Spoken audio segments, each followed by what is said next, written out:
ना किसान कमजोर था, ना किसान कमजोर है और ना जीवन में किसान कमजोर होगा। इस बार जीपीआरएस सबके मोबाइलों में लगेगा और सीधा संसद भवन जाएंगे।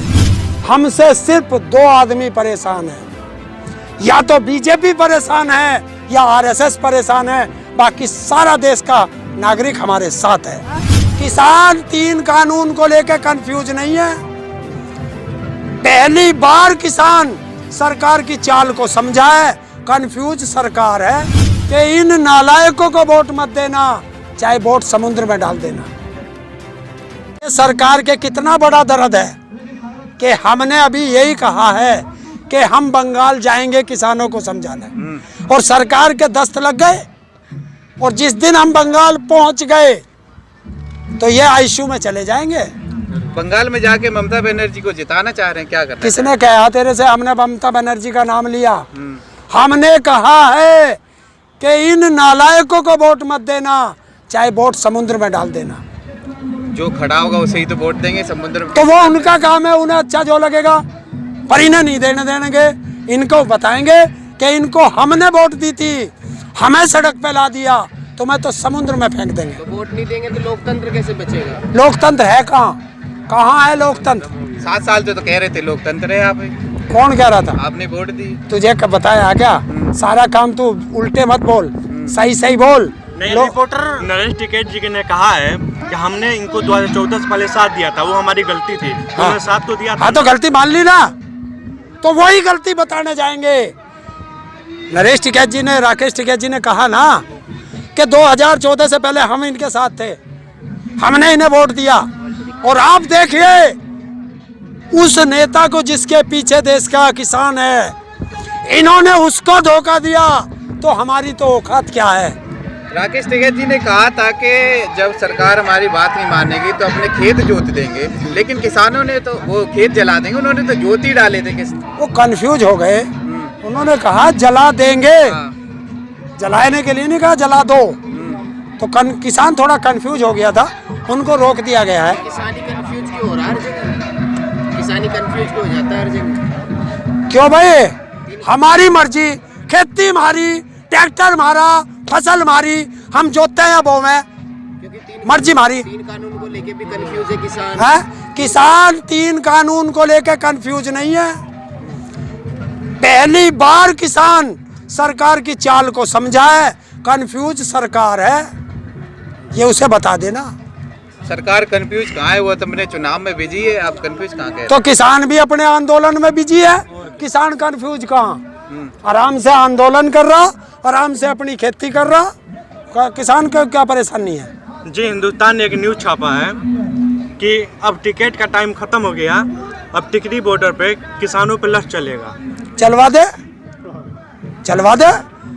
तो इसका मतलब देखो, ये तुम्हें साफ उदाहरण है कि एक न्यूज चैनल वाले ने कहा है कि किसानों पे अब लठ चलेगा। इसका मतलब सरकार गुलाम है उद्योगपतियों के। ये उसी के उससे लगता है। सरकार की हिम्मत नहीं है, गुलामियत में करेगी। और अगर उसकी हिम्मत है, लाठी ना चलवाए, वो फोर्स तोप लगवा दे सारे बॉर्डरों पे, बनाए जलियांवाला बाग। उन्होंने लिखा है कि जैसे कि हाईवे बंद हो गया, हाईवे की वजह से जो छोटे रोजगार थे, जैसे दुकान वगैरह और पेट्रोल पंप वगैरह, वो सब बंद है। हाँ। इसलिए वो लोग जो पड़ोस के हैं वो लोग लठ चलाएंगे। तो पेट्रोल पंप पे तेल कौन लेने जाएगा इतना महंगा? अरे तो पेट्रोल पंप की बात कर रहा है, लोगों के चूल्हे बंद करवा दिए, 850 का गैस का सिलेंडर कर दिया, कल घर के चूल्हे बंद हो गए। तेल लेने तो वो जाएंगे ना जो 40 लाख ट्रैक्टर लेके आएंगे। तेल लेने वो जाएंगे जो 40 लाख। हमारे तो तेल हैगा, हम ना जाने के उन पर लेना है। हमारे तो हैगा, गांवों में बहुत पेट्रोल पंप है, सब पे ले लिया, टंकी फुल होगी और अपने ड्राम भी भरवा के रख लिए, पता ना कद कोल आ जाए। किसानों ने पेट्रोल की रेट पर ही अपने उसको दूध को बेचने का जिक्र किया था, तो इससे आम जनता थोड़ी परेशान सी हो रही है। उस आम जनता को 100 रुपए लीटर पेट्रोल खरीदने में परेशानी नहीं हो रही। उस जनता को रामदेव का मूत 90 रुपए लीटर खरीदने में परेशानी नहीं हो रही। बहुत बढ़िया, बहुत बढ़िया। किसान एकता! ना जनता को परेशानी हो रही है। हमने क्या कहा है, ये कहा है कि जो डेयरी वाला दूध लेगा उसको 100 रुपये लीटर देंगे, और जो आम गरीब जनता गांव की हमसे दूध लेती थी, अगर वो 10 रुपये लीटर लेती थी तो उस गरीब जनता को 9 रुपये लीटर देंगे, 1 रुपया और कम देंगे। तो कैसे गरीब जनता सबसे परेशान ज्यादा हो? असर तो दिल्ली पर ही पड़ेगा, क्योंकि यूपी और हरियाणा से ही दूध ज्यादा आता है दिल्ली पे। तुम सबको दिल्ली की बहुत चिंता, आपको भी तो दिल्ली की चिंता है ना। किसानों की कोई चिंता नहीं है जो इसे पैदा कर रहा।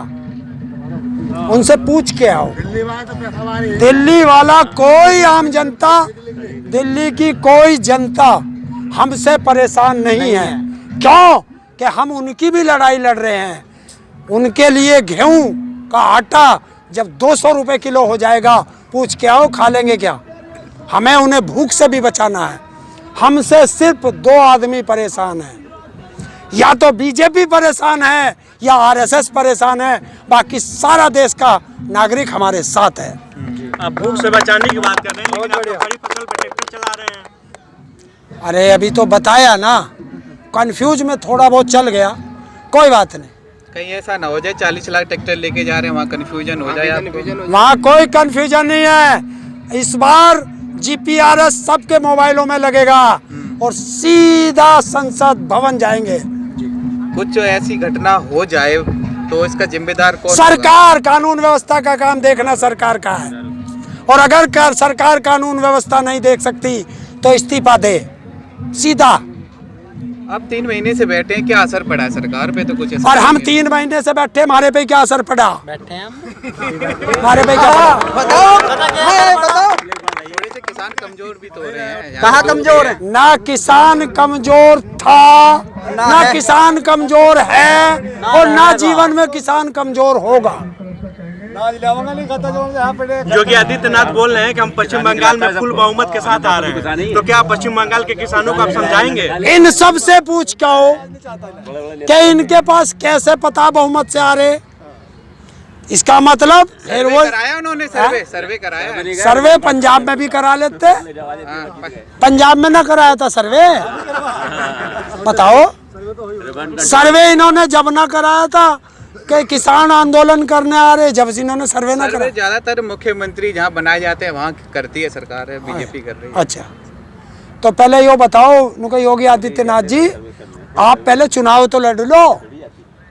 आप तो चुनाव के जनता के चुने हुए प्रतिनिधि भी नहीं हो, हैं? एक तरफ सेलेक्टेड हैं, इलेक्टेड भी ना। एक तरफ